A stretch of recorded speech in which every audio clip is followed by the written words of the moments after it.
은혜 받으실 하나님의 말씀은 구약성경 아모스 8장 11절부터 13절까지 말씀입니다. 아모스 8장 11절부터 13절까지 말씀. 다 찾으셨으면 제가 봉독하겠습니다. 주 여호와께서 가라사대 보라 날이 이를지라 내가 기근을 땅에 보내리니 양식이 없어 주림이 아니며 물이 없어 가람이 아니요 여호와의 말씀을 듣지 못한 기갈이라. 사람이 이 바다에서 저 바다까지 북에서 동까지 비틀거리며 여호와의 말씀을 구하려고 달려 왕래하되 얻지 못하리니 그날의 아름다운 처녀와 젊은 남자가 다 갈아여 피곤하리라. 아멘. 여러분께서 기도해 주시고 또 많이 후원해 주신 덕분에 하나님의 은혜 가운데서 종교개혁 성지순례 13일 동안 무사히 은혜롭게 잘 다녀왔습니다. 먼저 체코의 프라하에 들리고 또 독일의 여러 곳 라이프치히 또 바이마르 프랑크푸르트 또 보름스 바덴바덴 그리고 또 프랑스의 스트라스부르크에 들렸다가 스위스로 가서 쭈리 인터라켄 또 제네바 그리고 프랑스 파리로 거쳐서 이제 돌아오게 됐는데 하루에 11시간 동안 항상 11시간 만에 들어왔어요. 나가면 11시간 만에 이렇게 숙소에 돌아왔는데 그 중에 반은 차를 타고 반은 걷거나 줄 서서 기다리거나 그랬으니까요. 얼마나 다리가 빡빡하고 저희 집사람 그 스마트폰에 그 뭐 만보 걸으면 이렇게 체크되는 것이 있는데 항상 오전 중에 만보가 넘어가요. 오전 중에 만보가 넘어가. 그래가지고 오늘 새벽에도 나오는데 새벽 예배 나오려고 그래 다리가 안 펴지는 거예요. 다리가 빡빡해. 그래서 제가 또 생각하는 게 여행은 젊었을 때 다녀야 되겠다. 젊었을 때 여행 많이 다니시기 바랍니다. 부지런히 돈 벌어가지고 나이가 들면요 점점 힘들어져요. 더군다나 우리 한국식 여행은요 얼마나 바쁘게 움직이는지 몰라요. 뭐 15분 시간 드릴 테니까 아니면 30분 동안 다 보고 또 사진 찍고 그러고 나서 버스로 오셔야 됩니다 하고 이렇게 항상 이러거든요. 바빠요. 우리 한국 사람들 여행하면요 늘 바빠. 그냥 팍팍팍팍 움직이고 막 사진 찍고 그냥 막 하여튼요 조금만 느리면은 그냥 가이드 놓쳐버리니까. 그래서 얼마나 거기다가 또 이제 시차가 바꿔져 가지고 어저께 오후 한 3시쯤 해서 도착해 가지고 또 추부 만들어야지요. 또 설교 준비해야지요. 또 그리고 한숨 잠깐 붙이는데 잠이 얼마나 쏟아지니 뭐 잠 살짝 들었다 싶었는데 저 청년의 시간이 돼가지고 부르나게 일어나서 또 씻고 또 청년에 나가서 또 말씀 전하고 그러고 나서부터는 이제 또 잠이 안 오는 거예요. 거기서는 낮에 한참 활동하는 시간이라 새벽 예배 때까지 잠이 안 와. 그냥 새벽 예배 드리고 나서 잠깐 한숨 붙이고 나서 지금 이렇게 또 1부 예배 드리고 2부 예배 드리고 이렇게 됐는데 지금이 한참 잠자는 시간입니다. 유럽에서는. 지금이 한참 잠자는 시간이에요. 지금. 이게 참 어려운 점입니다. 그러나 그 종교개혁 성지순례를 통해서 많은 것을 배우고 깨닫고 또 많은 생각을 했습니다. 먼저 체코의 프라하에 들렸는데 프라하에서는 얀 후스라고 하는 목사님이 종교개혁의 선봉이 되었습니다. 그 당시에 교회가 어떤 상태였는가 하니 그 종교 지도자들의 그 교회 권력, 그 종교적인 권력에 의해서 얼마나 많은 그 불법이 성하고 불의한 일들이 행하여졌는지. 왜냐하면 하나님의 말씀이 없었으니까. 교회 안에 하나님의 말씀이 없는 기갈이라, 말씀이 없다 보니까 아주 웅장하고 거대한 예배당을 지어가지고 아주 화려한 예배당, 뭐 가면은요 입이 떡 벌어질 정도로 얼마나 화려하게 장식을 해놓았는지, 얼마나 그 규모가 거대하고 웅장한지. 청탑의 높이가 보통 130m, 뭐 아스라이 그 정도로 얼마나 예배당 의자도 종벌로 갖다 놓고 뭐 예배당 의자 곳곳에 다 이렇게 조각을 해가지고 얼마나 차려놨는지. 그런데 거기에는 하나님의 말씀은 없었는지라. 말씀이 없다 보니까 그런 걸로 채우는 거예요. 화려한 예배당, 또 장엄한 의식과 형식, 여러 가지 인간적인 것들로 채워졌다 하는 것입니다.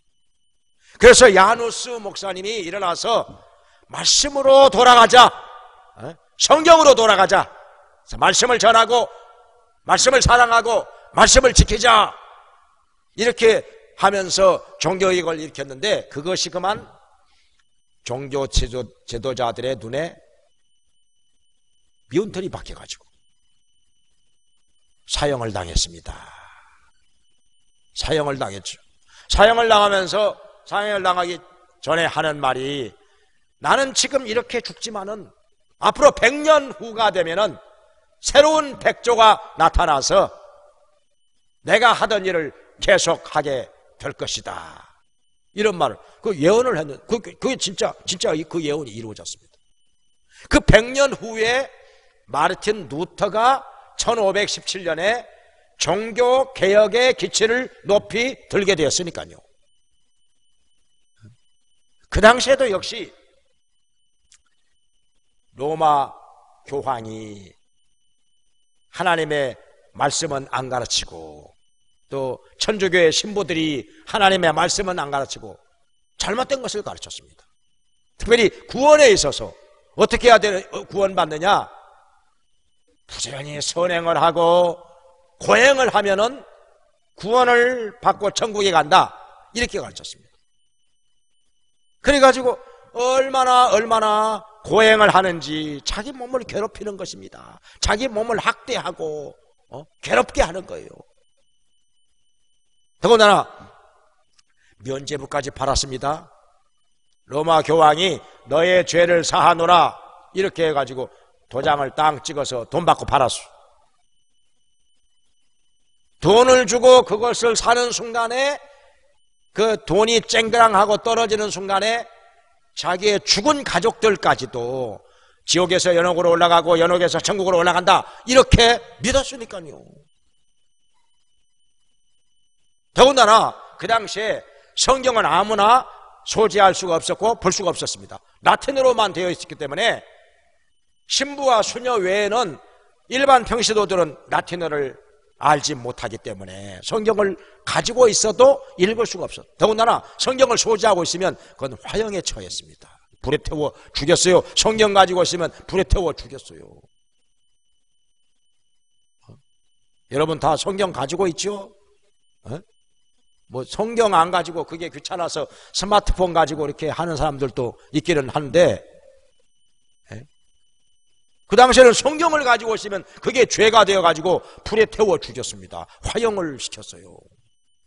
그러니까 신부들이 아무리 엉뚱한 것 가르치고 잘못 가르쳐도 알 수가 없었습니다. 성경을 볼 수가 없었으니까. 마르틴 루터도 신부가 되어가지고, 그리고 수도사가 되어가지고 수도원에 들어가서 구원을 받아보려고 열심히 자기의 몸을 학대하고 괴롭히면서 고행을 했습니다. 최대한 굶어 죽지 않을 정도로 음식을 먹었어요. 그리고 자기 몸을 힘들게 하고 많이 괴롭혔습니다. 그러면 구원받고 천국 가는 줄 알고.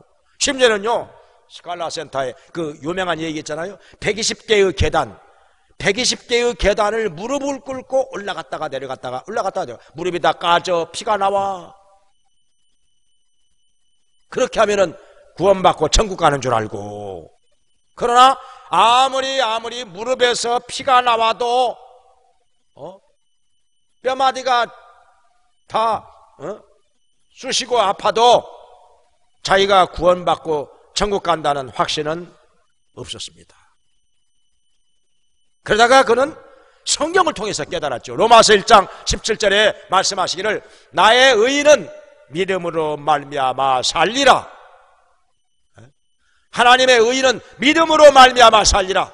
이렇게 뭐 고행을 한다고 자기 몸을 학대하고 괴롭힌다고 해서 그것 때문에 죄사함을 받고 구원을 받는 게 아니라 예수 그리스도를 믿음으로, 우리의 구세주 되시는 예수 그리스도를 믿음으로 말미암아 영원히 살리라. 그 말씀을 깨닫게 된 것입니다.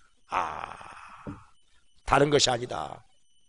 선행으로가 아니라, 공덕으로가 아니라, 고행으로가 아니라 예수 그리스도를 믿음으로 내가 하나님 앞에서 의인이 되고 내 영혼이 구원받는 것이다. 그걸 깨닫게 된 것입니다. 엄청난 깨달음인 것입니다.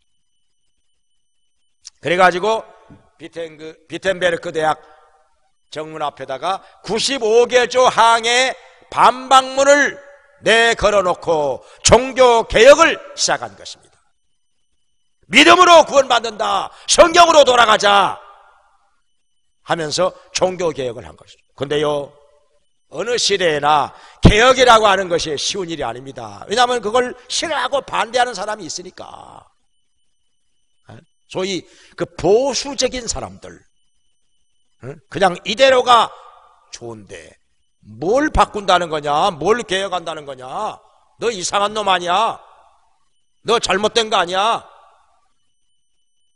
그런 그 당시에 기득권 세력의 반발이 엄청나게 심하였습니다. 나중에는 로마 교황이 루터를 잡아다가 사형을 시켜라 이렇게 명령을 내렸습니다.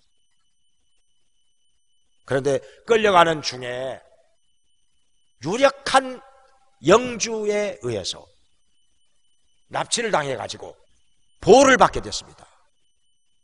깊은 성 안에 들어가서 거기서 보호를 받으면서 거기서 성경을 독일어로 번역을 하게 된 것입니다. 독일어로 성경을 번역을 해야 일반 사람들이 다 성경을 읽고 올바른 진리를 깨달을 수가 있기 때문에. 그리고 성경을 번역하고, 그리고 마침 그때 구텐베르크에 의해서 이 활자가 발명이 돼가지고 인쇄술에 의해서 루터의 번역 성경이 전 국민에게 보급이 된 것입니다. 널리 퍼져나간 것입니다.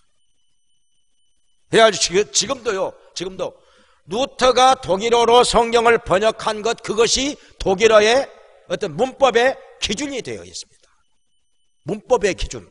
그러니까 교회에다가 공헌을 한 것만이 아니라 독일어를 위해서 루터가 공헌한 바가 크다고 하는 것입니다. 그 어느 성 안에 들어갔더니요, 루터가 거기에 숨어 있으면서 독일어로 성경을 번역했는데 그 독일어로 성경을 번역한 것을 다 거기다가 비치를 해놨습니다. 그러니까 종교개혁이 루터 혼자만 한 것이 아니라 그 유력한 세력가들에 의해서 많은 도움을 받았다는 것입니다. 그들이 그 힘을 가지고 루터를 지켜주고 보호를 해줬던 것입니다. 그것만이 아니라 루터가 있는 곳에는 항상 누가 있었는가 하니 멜랑이통이라고 하는 천재적인 신학자가 거기에 있었습니다. 어느 정도 천재냐? 21살에 헬라어로 박사학위를 받고 교수가 되었으니까, 21살에 박사가 되고 교수가 되었으니까요. 그러니까 루터가 있는 곳에는 항상 멜랑이톤이 같이 있었습니다. 늘 곁에 있으면서 도와줬었죠. 한 번도 루터 곁을 떠나본 적이 없었다고 합니다. 심지어는요, 죽은 후에도 루터의 동상이 있는 곳은 항상 멜랑이통에 동상이 있어요. 죽은 후에도 같이 있는구나. 멜랑이통이 죽은 후에도 같이 있어요. 동상이. 그러니까 혼자서 큰 일을 할 수 있는 게 아니라 항상 이런 사람 저런 사람들의 도움이 필요했었다 하는 것입니다. 그리고 스위스로 갔는데요, 스위스로 가면 우리가 잘 아는 존 칼빈, 실제로는 장 깔뱅이라고 발음을 해야 맞지요. 프랑스 사람이니까 장 깔뱅, 칼빈, 그리고 즈빙글리, 그리고 존 낙스, 이런 사람들이 스위스에서 종교개혁을 했었죠. 여러분 다 아는 사실이지만은 그 중에 하나는 뭔고 하니, 스위스가 시계 산업으로 해서 세계적인 그 부자 나라가 됐지 않습니까? 재작년에 1인당 GNP가 83,000달러였으니까요. 엄청나죠. 우리나라는 작년 말에 29,000달러 넘어갔었죠. 우리나라보다 몇 배죠. 몇 배죠. 굉장한 부자 나라입니다. 항상 세계에서 5번째 안에 들어가는 부자 나라가 됐는데, 그 시계 산업 때문에.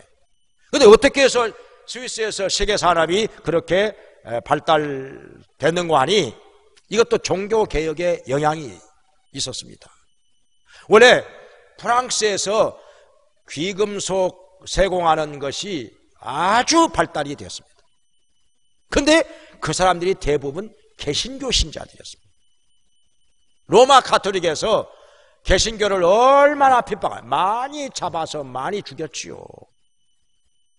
그 당시에는 뭐 핍박을 한다 할 때 뭐 감옥에 가두고 뭐 매나 때리고 뭐 그 정도가 아니라 그냥 잡아 죽였어요. 그냥 불에 태워 죽이고 그냥 목 잘라 죽이고. 그러니까 그 핍박을 피해서 어디로 도망을 했는고 하니, 그 대부분의 개신교 신자들이 스위스로, 그 중에서도 제네바로 많이 도망을 쳐왔습니다. 그들의 대부분이 귀금속 세공업자들이었어요. 그런데 여기 와서 장깔뱅이 뭐라고 가르치는 거 아니, 사치와 낭비는 죄악이다. 사치와 낭비는 죄악이다. 이렇게 가르쳤습니다. 사실 맞습니다. 성경대로. 베드로전서 3장 3절 이하에 너희는 금이나 은이나 진주나 따은 머리로 단장할 것이 아니라 너희의 속사람을, 너희 마음에 있는 속사람을 온유하고 안정한 심령에 썩지 아니할 것으로 하라. 이렇게 말씀하셨습니다. 그러니까 금이나 은이나 진주나 이런 것들로 따은 머리로 너희의 겉사람을 단장할 것이 아니라 속사람을 하나님의 말씀으로 단장하라. 이것이 성경의 가르침입니다. 그래서 장깔뱅이 그렇게 가르쳤습니다. 올바르게 가르친 것이죠. 성경대로 가르친 것이죠. 그러다 보니까 귀금속 세공업자들이 어떻게 되겠습니까? 귀금속 만들어봐야 안 팔립니다. 안 팔려요. 누가 뭐 목걸이, 귀걸이, 뭐 팔찌, 뭐 반지 이런 거 별로 안 사갑니다. 안 사갑니다. 그 사치와 낭비는 죄악이라고 가르치니까. 그런 거 사치품 잘 안 팔려요. 그러면 어떻게 해야 됩니까? 먹고 살아야 되니까. 그래서 시계를 만드는 쪽으로 방향을 바꾼 것입니다. 그들도 역시 하나님의 말씀을 받아들여서 그 사치와 낭비가 죄악이라고 성경에 그렇게 되어 있는데, 다른 사람들로 하여금 사치와 낭비를 하도록 그런 걸 만들어서 돈을 벌어본들, 그게 어찌 복이라고 할 수 있겠느냐. 하나님이 안 기뻐하시는 것을 만들어가지고 그런 걸 해가지고 돈을 벌어서 그게 어찌 복이 되겠는가. 그걸 깨닫게 된 것입니다. 사실 그렇죠. 돈 많이 벌었다고 무조건 다 복은 아니죠. 때로는 그것이 재앙일 수도 있습니다. 돈 많이 번 것이 복이 아니라 재앙일 수도 있다는 거지요. 돈이 없었으면 안 죽었을 텐데 돈이 많은 것 때문에 죽을 수도 있잖아요. 복이 아니라 재앙일 수도 있다는 것입니다. 그러니까 성경대로 하나님의 말씀대로 해서 돈을 벌어가지고 부자가 돼야 그것이 복이지. 하나님 말씀 어겨가면서 죄를 지어가면서 돈 벌어가지고 그게 어찌 복이냐 이거죠. 그건 재앙이 될 수도 있다는 것입니다. 그래서 장깔뱅의 가르침을 받아서 그 세공업자들이 시계를 만들어 그래가지고 스위스가 시계 산업이 가장 발달한 나라가 된 것입니다. 근데 이 시계가요 얼마나 되는 거 아니요? 그 도하공항에 그 면세점에 들려가지고 이렇게 봤더니요 시계 하나에 보통 2천만 원, 3천만 원, 5천만 원 그래요. 시계 하나가. 근데 사람들이 지금도 시계를 그렇게 차고 다닐까? 시계가 팔릴까? 요새 스마트폰 시계 다 나오는데 근데요 비싸니까 팔리는 거예요. 비싸니까 팔리는 거예요. 시계 그 뭐 한 30만 원짜리 차고 다녀봐야 누가 그거 관심이나 있어. 3천만 원짜리 차고 다니면 와 좋은 거 타고 3천만 원짜리. 그래가지고 결혼할 때도 그거 서로 선물로 주기도 하고 이러나. 근데요 몇 천만 원짜리가 나는 비싼 줄 알았더니요 아니요. 누가 인터넷 들어가서 찾아보니까요 시계 하나가 여러분 놀라지 말아요. 360억짜리도 있어요. 250억짜리도 있어요. 빌딩 하나요. 빌딩 하나 시계 하나가.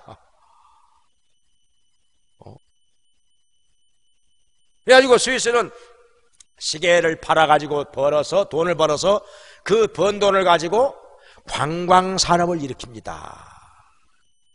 그 알프스 산이 있는데 알프스 산에까지 철로를 하요. 이태리에서 광부들을 데려다가 철로를 굴을 뚫고 철로를 놓고 그래가지고 관광산업을 발전시킵니다. 세계에서 알프스 산을 보려고 관광객들이 모여들어요. 그러니까 기차가 해발 3,500m까지 올라갑니다. 기차가요. 그 톱니바퀴로 된 기차가 있어가지고 그게 드르륵 하면서 올라가요. 3,500m까지. 세계에서 관광객들이 모여들어가지고 스위스에다가 돈을 뿌리고 갑니다. 그 기차가 3,500m 알프스 산에까지 올라가는데 그 비용이 얼마인 거예요? 24만 원이요. 왔다 갔다 그 기차값만. 단체로 가면 16만 원이고요. 돈 많이 그래도 옵니다 사람들이. 거기다가 영세 중립국으로 선언을 해가지고 또 금융산업이 발전하죠. 돈을요 몇 억 이렇게 맡기는 게 아니고 몇 천억 조 단위로 맡깁니다 사람들이. 스위스에다가 전쟁이 안 일어날 거라고 믿고 있으니까. 거기다가 또 제약산업이 발달했죠. 그러니까 엄청난 부자 나라가 된 것입니다. 근데요 스위스가요 그런데도 군대가 없느냐? 굉장히 강한 군대를 가지고 있습니다. 영세 중립국인데도 어찌 될는지 모르니까. 그래가지고 그 나라는요 딱 전쟁이 일어나면요 48시간 이내에 국민의 60%가 무장을 한답니다. 국민의 60%가 여자까지로. 남자만 해가지고는 60%가 안 되죠. 그리고요 만 32세 될 때까지 매년 넉 달씩 군사훈련을 받습니다. 굉장하죠. 매년 넉 달씩 만 32세 될 때까지. 그리고요 집집마다요 지하에 방공호를 만들어 놓습니다. 그렇게 해야 건축 허가가 납니다. 방공호 만들어 집집마다 방공호가 다 있습니다. 그리고 마을마다 저 방공호가 다 있습니다. 지하 벙커시설 다 있습니다. 마을마다. 철저하게 전쟁을 대비해서 준비를 해놓은 나라라는 것을 알 수가 있었습니다. 그러니까 안전한 거죠. 아무런 대책도 없이 준비도 없이 그냥 영세 중립국만 됐다고 해서 안전한 게 아니라는 거 스위스에 가서 많이 체험을 했습니다. 그리고 또 파리에서도 또 여러 가지 종교개혁의 흔적이 있었는데 아무튼 그렇게 하고 돌아왔는데요. 거기서 깨달은 것이 무엇이냐? 하나님의 말씀이 없다 보면은 다른 것으로 대신하게 되어 있다는 것입니다. 여러 가지로 장엄한 예배당, 웅장한 예배당으로 파이프 올리겐으로 어느 곳에 갔더니 파이프 올리겐 소리가요 요즘 사람들 말로 진짜 사람 죽여줘요. 얼마나 어마어마한지요. 쫙쫙 하고 울려 퍼지는데요. 야, 사람이 그냥 압도당하는 거예요. 그냥 우리의 마음을 사로잡아요. 야, 진짜 이 죽여주네, 죽여주네. 파이프 올리겐 소리가. 말씀이 없다 보면은 그런 거로 웅장한 예배당, 화려한 예배당으로 파이프 올리겐으로 여러 가지 의식과 영식으로 인간적인 것들로 채워요. 그러다 보니까 사람들은 영적으로 기갈이 들어서 다 죽어가는 것입니다. 영혼들이 죽어가는 것입니다. 말씀이 없으니.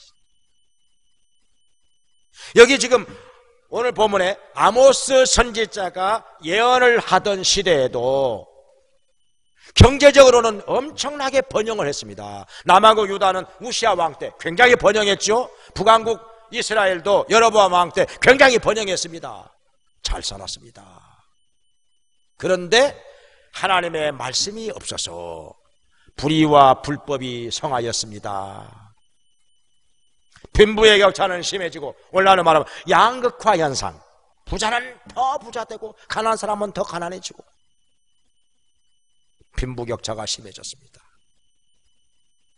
그리고 갑질이 요즘으로 말하면 갑질이 심해졌어. 부자들이요 가난한 자들을 학대하고 그 조금 있는 것마저 다 빼앗아가려고 갑질을 했습니다. 불법이 성하였지요. 우상숭배도 많고.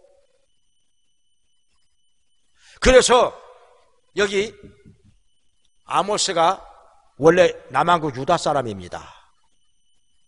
양을 치던 목자입니다. 그런데 하나님께서 명하심에 저 북왕국 이스라엘에게까지 가서 하나님의 말씀을 전합니다. 그때 전하는 말씀이 바로 이것입니다. 양식이 없어 주림이 아니, 물이 없어 가람이 아니라 여호와의 말씀이 없는 기갈이라. 하나님의 말씀이 없다. 말씀이 없는 기갈이라.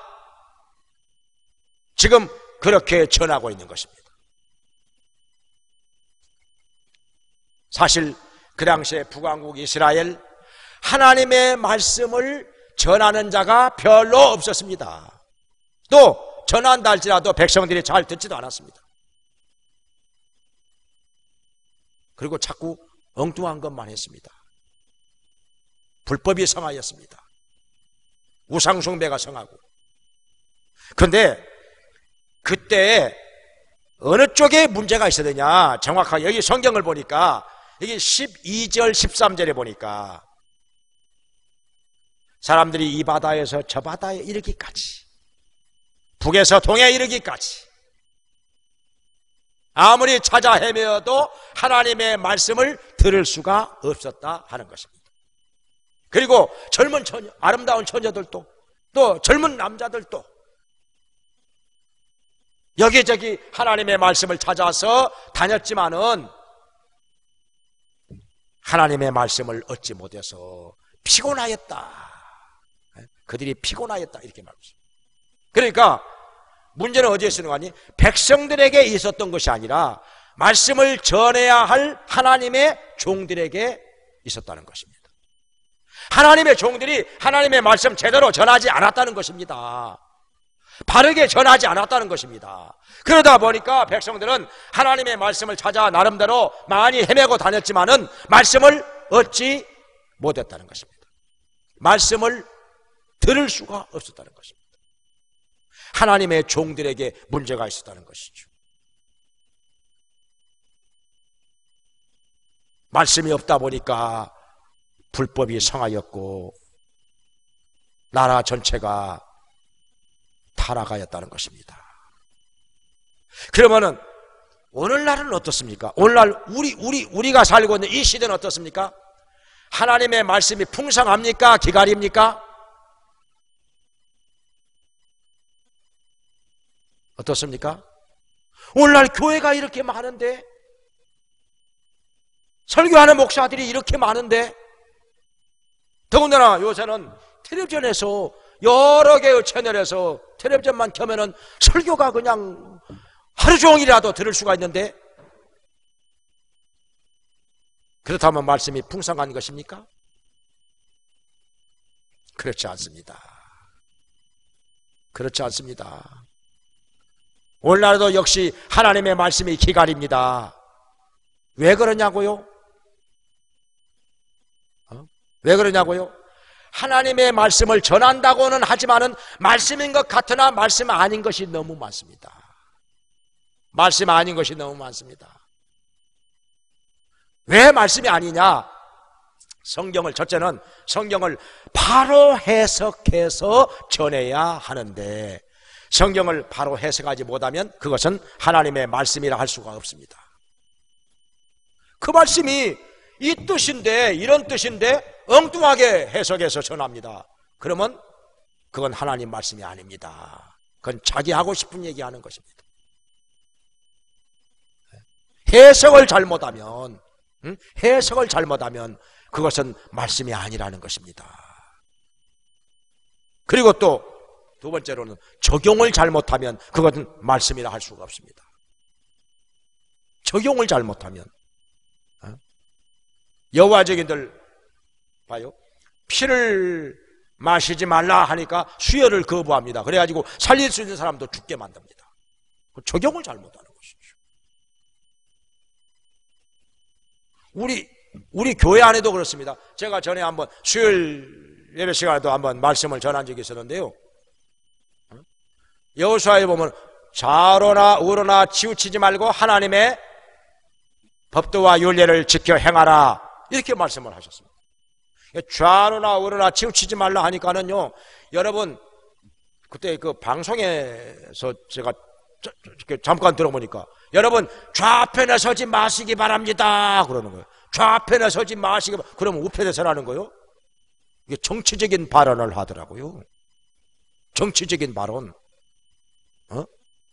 좌파 되지 말라는 거 얘기예요. 그 얘기가. 그 말씀이 그런 뜻일까요? 좌로나 우로나 치우치지 말라고 그랬지 뭐 좌편에만 서지 말라고 그랬어요? 성경을 가지고 엉뚱한 얘기를 합니다. 정치적인 얘기를 하는 거예요. 꼴통보수라는 얘기죠.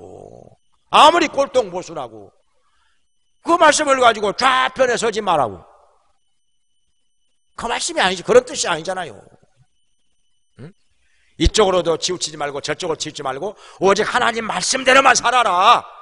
그러면 하나님이 함께 하셔서 형통하게 하리라, 평탄한 길을 주리라, 그런 뜻인데 엉뚱하게 적용을 하는 것입니다.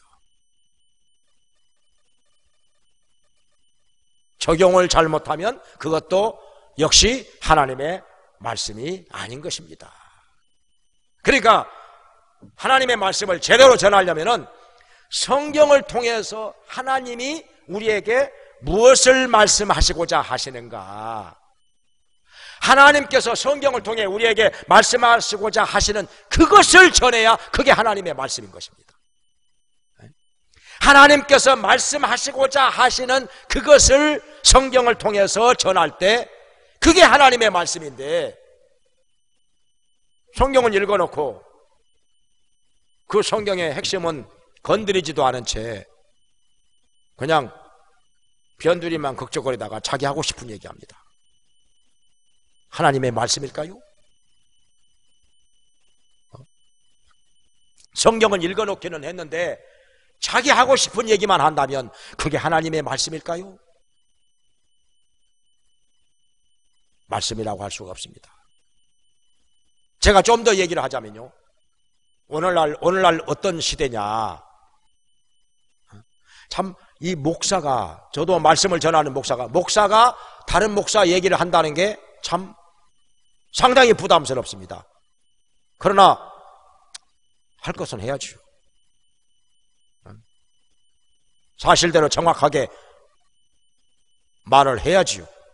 제가 인터넷 들어가서 설교 들어보니까 성경 본문 읽어놓고 설교를 하는데 30분 동안 성경이 한 기절도 안 나옵니다. 성경이 한 기절도 안 나옵니다. 물론 그 성경 읽어놓은 것하고는 아무 관계없는 얘기, 다른 얘기만 하는 것입니다. 그래도 그게 좋다고 몇천 명 모입니다. 몇천 명, 수원 광교에도 있습니다. 많이 모인다고 하네요. 텔레비전에도 나오던데. 말씀은 없었습니다. 말씀은 없었습니다. 근데요, 말씀이 없는데 사람들은 왜 그렇게 몇천 명, 몇만 명 모이느냐? 사람들이요, 말씀을 듣기 싫어합니다. 이 시대에 말씀을 듣기 싫어하는 교인들이 정말 많습니다. 왜냐하면 하나님의 말씀을 정확하게 전하면은 부담스럽습니다. 찔립니다. 괴롭습니다. 회개하기는 싫고 순종하기는 싫고, 그래서 말씀을 정확하게 전하는 곳에서는 이 핑계 저 핑계 대고 떠나갑니다. 말씀을 피해서 도망을 갑니다. 그래가지고 어디를 가느냐? 말씀 없는 곳 찾아갑니다. 말씀 없는 곳 찾아갑니다. 그래야 마음이 편안합니다. 찔린 것도 없고 부딪히는 것도 없고 회개할 것도 없고 쭉정이들이 모여드는 것이죠. 쭉정이들이 모여드는 것이죠. 근데 사실은요, 알곡을 모으는 것보다 쭉정이를 모으는 게 훨씬 빠릅니다. 금방 모여듭니다. 왜냐하면 이 세상에는 알곡보다 쭉정이가 훨씬 많으니까. 쭉정이가 훨씬 더 많으니까 쭉정이를 모으는 게 훨씬 빠릅니다. 사실 오늘날 그러면요, 말씀이 없는 거 뭘로 대신합니까? 우리가 많이 볼 수 있는 게 무엇인가 하니 그 중에 하나는 율법주의입니다. 율법주의. 뭐 하면 천국 가고 뭐 안 하면 지옥 간다. 뭐 하면 천국 가고 뭐 안 하면 지옥 간다. 신앙생활 그렇게 해가지고 천국 가겠느냐? 그렇게 율법을 가지고 얘기하면요, 사람들이요 무지무지하게 열심을 냅니다. 교회가 엄청나게 부흥이 됩니다. 또 사람들이 많이 모여들면은 거기에 뭔가 있다 해가지고요, 사람들 더 모여듭니다. 시너지 효과가 나서 더 모여듭니다. 그러나 거기에 복음은 없습니다. 복음은 없습니다. 다른 복음입니다. 뭐 하면 천국 가고 뭐 하면 뭐 안 하면 지옥 가고, 인간의 행위에 의해서 구원이 좌우되는 것으로 가르친다면 그것은 다른 복음입니다. 복음 아닙니다. 다 쭉정이 되는 것입니다. 그런데요, 그래도 몇천 명, 몇만 명 모이는 데도 있습니다. 거기 가서 구원의 확신이 있는 사람 손들어 보라고 하면은요, 몇 명 없습니다. 오늘 세상 떠나면 천국 갈 수 있느냐 물어보면요, 몇 명 없습니다. 왜냐하면요, 자기의 행위로 말미암아 구원을 받는다고 생각할 때 우리의 인간의 행위가 완전한 사람 누구 있습니까? 완전한 사람 누가 있어요? 자신이 없는 것입니다. 복음이 없기 때문에, 복음을 모르기 때문에, 복음을 전하지 않기 때문에 여호와의 말씀이 없는 기갈이라 영적으로 굶주려 다 죽어가고 있는 것입니다. 또 뭐가 있느냐?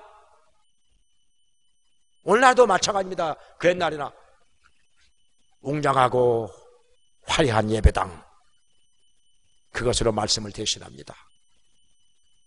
여러 가지 의식과 형식, 요즘에는요 프로그램, 어떤 교회 가면 프로그램이 몇백 가지가 있습니다. 프로그램이 몇백 가지.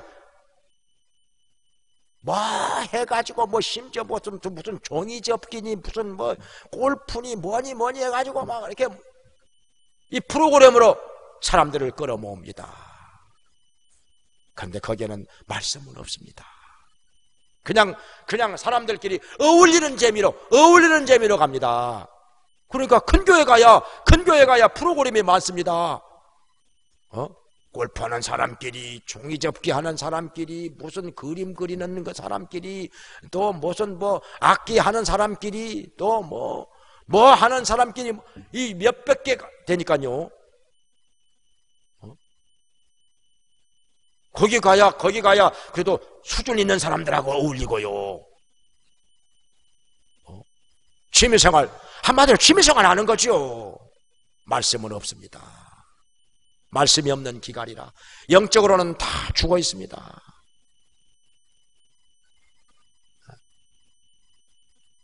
그것뿐입니까? 그것뿐입니까? 신비주의로 또 성령을, 하나님의 말씀을 대신합니다. 신비주의, 뭐 봤어, 나 들었어, 나 체험했어. 물론 체험이 필요 없다, 그게 아니에요. 체험 있어야 됩니다. 중요합니다. 근데요, 체험은 그 체험이 주는 교훈으로 끝나야지.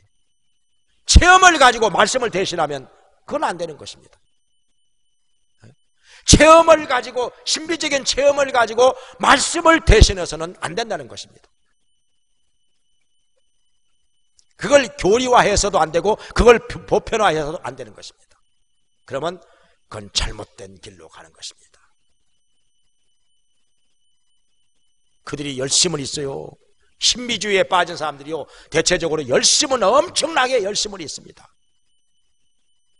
그러나 거기에 말씀이 없고 말씀에서 빗나가면 잘못되는 것입니다.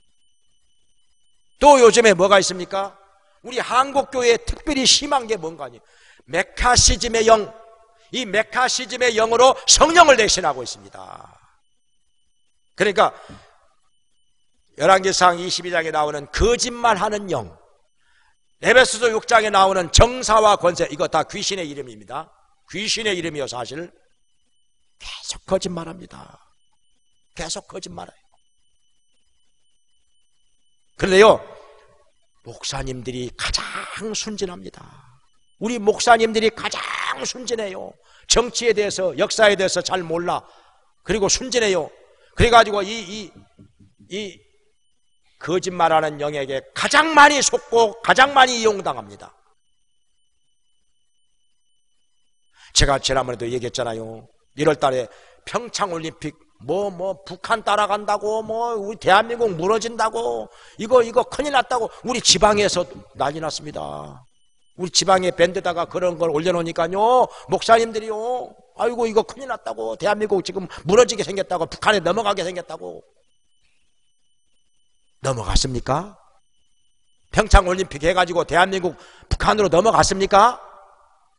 대한민국 무너졌습니까? 그것 때문에 지금 남북 정상회담이 이루어지고 완전한 비핵화 선언을 하게 되고 이제는 정전이 아니라 평화를 선언하게 되고 얼마나 전 세계가 축하하고 기뻐하고 있습니까?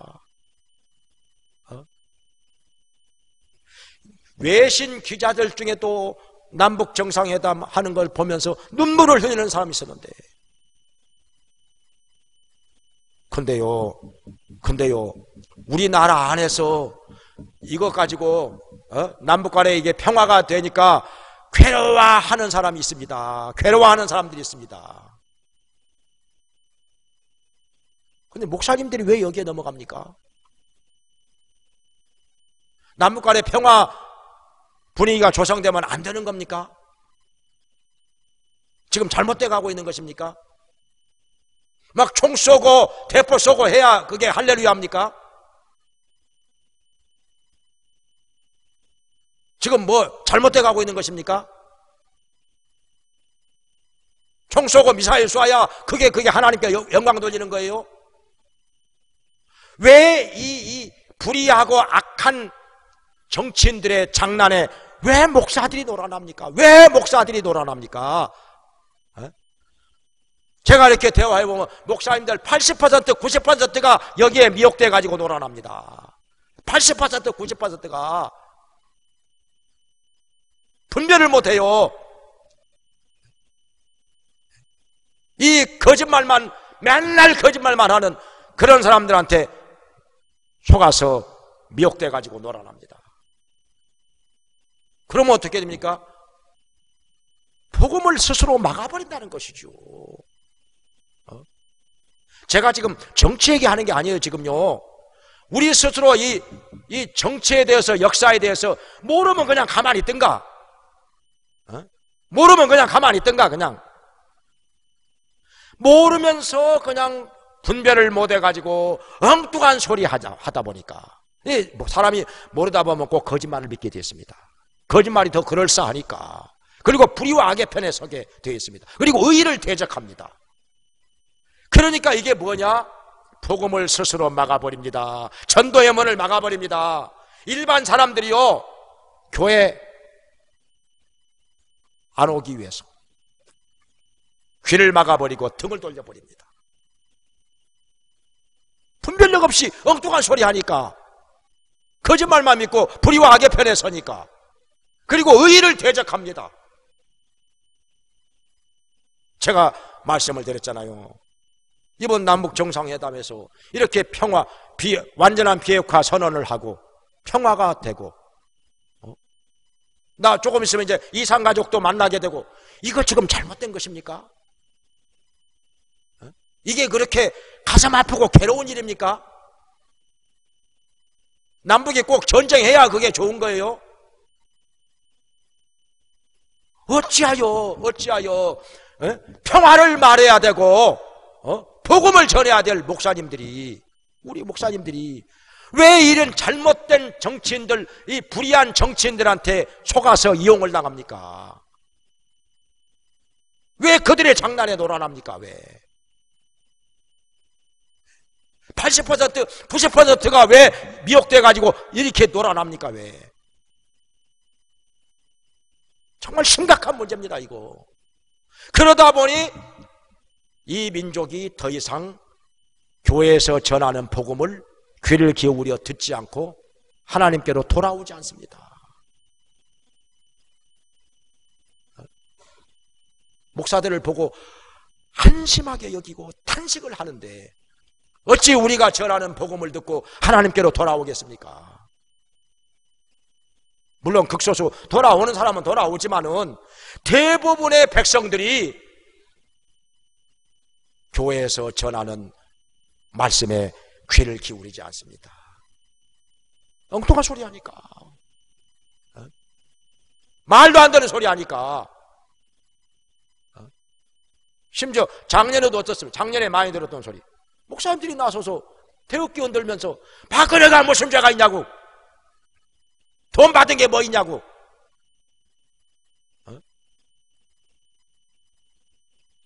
다윗이 죄 없이 고난 받은 것처럼, 예수님이 죄 없이 십자가에 죽으신 것처럼 지금 박근혜가 그러고 있다고. 말도 안 되는 소리를 우리 목사님들이 나서서 그렇게 했습니다. 지난 3월 1일만 해도 태극기 흔들고 성조기 흔들면서 박근혜 석방하라고, 그리고 문재인 퇴진하라고 목사님들이 그랬다니까요.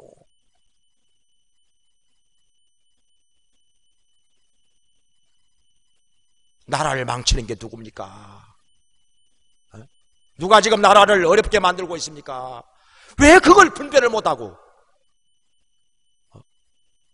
왜 거짓말만 믿고 불의와 악의 편에 서서 의의를 대적하느냐 이거요. 왜 그러느냐? 그 이유가 말씀이 없는 기갈이라. 사실은요, 강단에서 하나님 말씀 안 전합니다. 자세히 들어보면요, 말씀 없어요. 말씀 안 전합니다. 인간적인 얘기만 합니다. 이게 정치에 대해서 얘기를 하더라도 하나님의 말씀을 가지고 얘기하면 그건 좋습니다. 선지자들이 왕한테도 하나님의 말씀을 가지고 옳은 건 옳다고 그러고 그런 건 그러다고 분명히 전했습니다. 그거 하나님 말씀입니다. 정치에 대해서 입 다물고 있어야 그게 잘하는 게 아니라 그건 짓지 못하는 벙어리개고, 정치에 대해서건 경제에 대해서건 하나님의 말씀 전할 때는 전해야 합니다. 근데 문제는 뭐냐? 잘못 전하니까 문제지요. 선한 것을 악하다 하고 악한 것을 선하다 하는 자는 여호와께서 미워하시느니라 말씀하셨는데, 거꾸로 말하니까는, 잘못 말하니까는 하나님께서 미워하신다는 것입니다. 하나님께서 미워하시는 사람이 되어가지고 어찌 복을 받겠습니까? 어찌 쓰임을 받겠습니까? 어찌 이 민족이 복음화가 되겠습니까?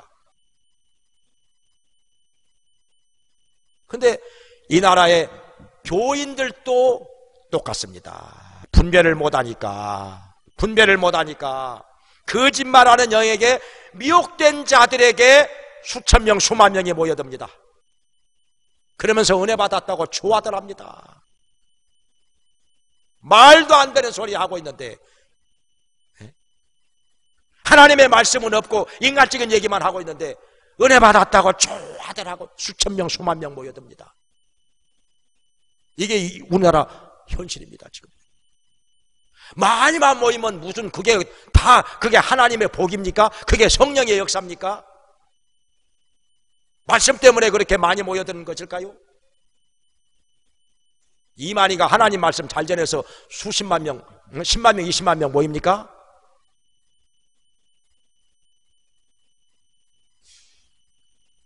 우리가 정신 차리고 이제 영적으로 깨어나고 영적으로 분별을 해야 됩니다. 여기 성경에서 말씀하신 대로 우리는요, 다른 것으로 우리의 마음을 채우려고 하지 말고 하나님의 말씀으로 채워야 합니다. 고린도전서 3장 16절에 말씀하시기를 그리스도의 말씀이 너희 속에 풍성히 거하여 모든 지혜로 피차 가르치고 권하며, 우리 속에 말씀으로 채워야 됩니다. 다른 것 다 끄집어내고 다른 건 다 쏟아버리고 말씀으로 채워야 됩니다. 그래서 강단에서 하나님의 말씀이 전해져야 합니다. 성경을 가르칠 때 하나님께서 성경을 통해서 말씀하시고자 하시는 바로 그것을 전해야 그게 말씀인 것입니다. 성경 읽어놓고 엉뚱한 소리, 자기 하고 싶은 얘기만 해버리면 그건 말씀 아닙니다. 이단도 성경은 가르칩니다.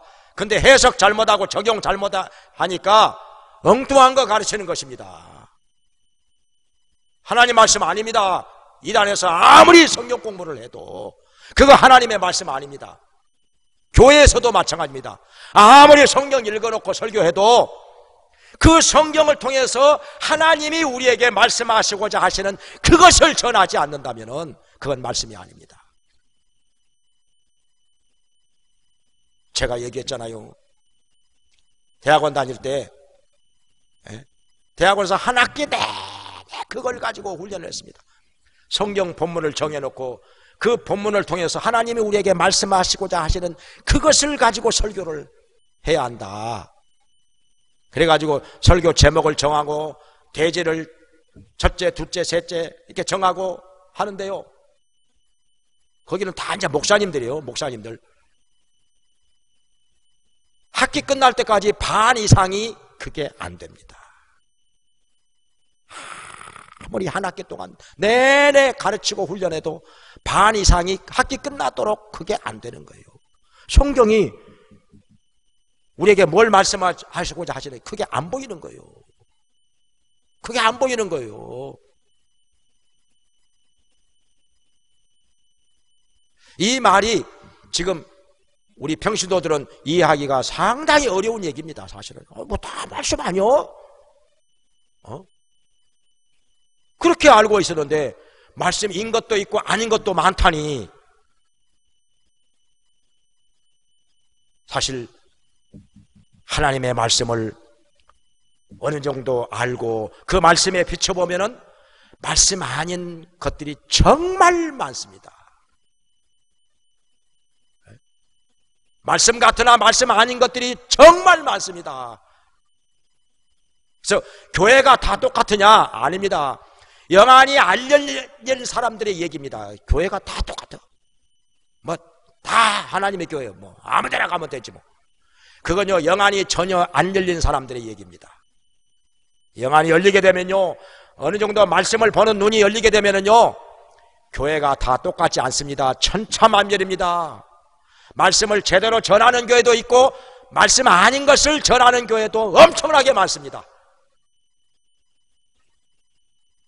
다 똑같지 않습니다. 그래서 우리는 영안이 열려지고 영적으로 깨어나고 하나님의 말씀으로 채워서 부지런히 성경 읽어야 됩니다. 부지런히 성경 읽어. 그리고 모이게 힘써야 돼요. 성경 공부도 해야 됩니다. 말씀을 분명하게 깨달아야 됩니다. 그러면은요, 영적으로 성장합니다. 영적으로 성장하고 나면은 제가 지금 얘기하는 게 무슨 말인지 이해하게 될 것입니다. 말씀 전하는 데도 있고 말씀 아닌 것을, 엉뚱한 것을 전하는 데가 엄청나게 많다는 것, 이것이 깨달아지고 분별이 될 것입니다. 그래서 우리 속에 그리스도의 말씀이 풍성히 거하게 해서 부지런히 우리 속에 말씀으로 채워서 이 말씀을 지켜 행하고 이 말씀을 전하고 가르치고 이 말씀이 우리 삶에서 이루어지도록 하기를 주의 이름으로 축원합니다. 기도하겠습니다.